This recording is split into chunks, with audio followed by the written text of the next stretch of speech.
আসসালামু আলাইকুম। Hello everyone, সবাই কেমন আছো? আশা করি সবাই ভালো আছো। আলহামদুলিল্লাহ আমিও ভালো আছি। আজকে আমি তোমাদেরকে দেখাবো ধইনাপাতা ভর্তা। তো আমি এখানে ধইনাপাতা নিয়েছি, কাঁচামরিচ, রসুন, পেঁয়াজ নিয়েছি। এখন এক করে সবগুলা জিনিস আমি একটা কড়াইতে ঢেলে নিবো। এখন হচ্ছে আমি রসুন আর পেঁয়াজটা ঢেলে নিচ্ছি একটু সামান্য তেল দিয়ে। তো আমার রসুনটা টালা হয়ে গেছে। আমি নামিয়ে নিলাম একটু সামান্য পরিমাণে তেল দিয়ে। এখন আমি কাঁচামরিচটা টেলে নিবো। কাঁচামরিচটা আস্তা ছিল। আমি কিন্তু মানে মরিচটা ভাঙ্গা দিয়ে নিয়েছি।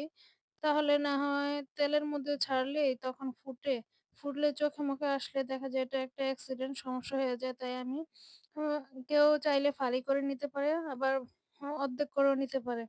তো আমি এক করে ধনেপাতাটা আমি ওই তেলের মধ্যেই সিদ্ধ করে নিয়েছি। এখন হচ্ছে আমি মরিচ, রসুন আর সাথে একটু পেঁয়াজ দিয়ে লবণ দিয়ে বেটে নিবো।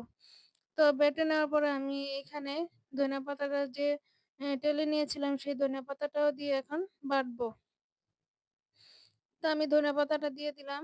ধনেপাতাটা এখন বেটে নিবো। আমি পেঁয়াজটা সবটা দেই নাই। এই বাটার সাথে আমি লাস্টে একটু বাটার জন্য রেখে দিয়েছি। এই ধনেপাতার ভর্তাটা আসলে অনেক মজাদার। গরম ভাতের সাথে তো খুবই মজা লাগে। কেউ চাইলে খিচুড়ি, বউয়ার সাথেও খেতে পারে কিংবা পোলাওর সাথেও, বিরিয়ানির সাথেও খেতে পারে এই ভর্তাটা। আসলে ধনেপাতা ভর্তাটা ২ ধরনের হয়। এটা হচ্ছে সিদ্ধ করা ধনেপাতার ভর্তা। আরেকটা হচ্ছে কাঁচা ধনেপাতা ভর্তা। ওটার মধ্যে তেঁতুলের টক কিংবা কেউ জলপাইয়ের টক দিতে পারে। তো ওটাও আমি সামনে আরেকবার দেখাবো। তো সবাই আমার এই চ্যানেলটি সাবস্ক্রাইব করবা। আশা করি সবার ভালো লাগবে এই ভর্তাটা দেখে। আর একবার বানিয়ে খেয়ে দেখবা। তো আমি সবশেষে পেঁয়াজটা দিব। পেঁয়াজটা দিয়ে আমি মেখে নিয়েছি এখন।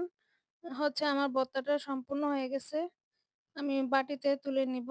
তো আমার এই চ্যানেলের সঙ্গেই থেকো। আমি কাঁচা ধনেপাতা ভর্তাটাও বানিয়ে দেখাবো তোমাদেরকে। আশা করি সবার ভালো লাগবে। প্লিজ আমার এই চ্যানেলটি সাবস্ক্রাইব করবা, একটা লাইক দিবা আর ভালো কমেন্ট শেয়ার করবা। আল্লাহ হাফেজ।